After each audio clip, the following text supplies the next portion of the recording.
तुमच्या बाजूला आज घरांची पाहणी केली, आतुर आहेत सगळे असं रहिवासी आहे, घरं लवकर लवकर त्यांना मिळाली. काय परिस्थिती आहे, कधीपर्यंत घरं मिळतील? आज शिवसेना उद्धव बाळासाहेब ठाकरे पक्षाचे आमचे सर्व मुंबईतले आमदार आणि विधान परिषदेचे विरोधी पक्षनेते अंबादास दानवेजी यांना मी इथे आमंत्रित केलं होतं.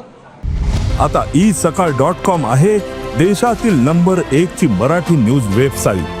प्रत्येक अपडेटसाठी isakal.com ला नक्की भेट द्या.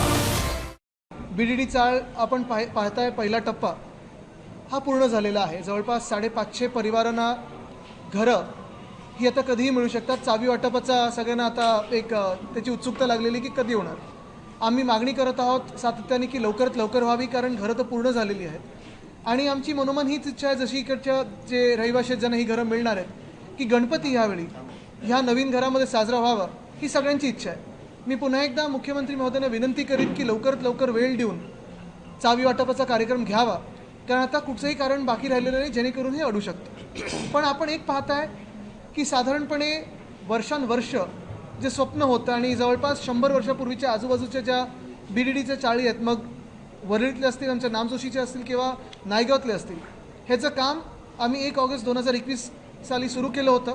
वरळीतला जो पहिला टप्पा आहे त्याचा ह्या पहिल्या 2 विंग्स E आणि D ह्या पूर्ण झालेल्या आहेत. 556 घरांना आता चाव्या मिळू शकतात आणि हे सगळे रहिवासी इथे येऊ शकतात आनंदाने.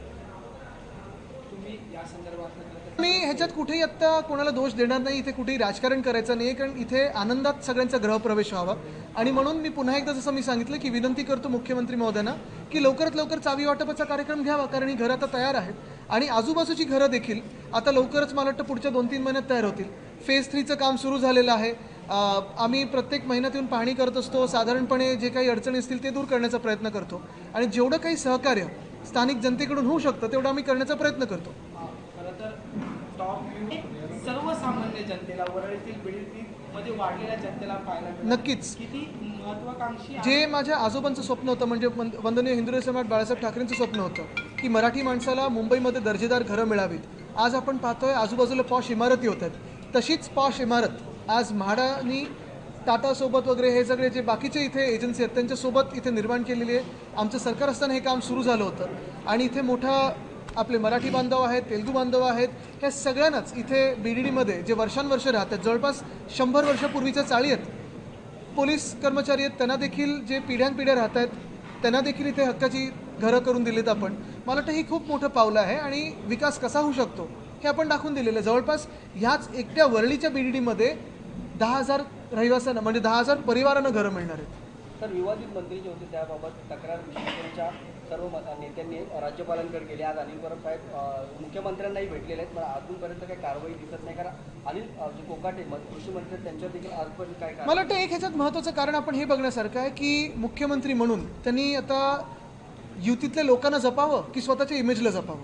त्यांना जर स्वच्छ शासन करायचं असेल, एक कुठेही डाग न लावता किंवा अंगाला डाग न लावून घेता शासन करायचं असेल, तर जे कोणी चड्डी बनियन गँगवाले आहेत किंवा डान्स बार चालवणारे राज्य गृहमंत्री असतील, म्हणजे ह्याच्यापेक्षा अजून वाईट काय होऊ शकतं? हे हिंदू संस्कृतीत बसतं का?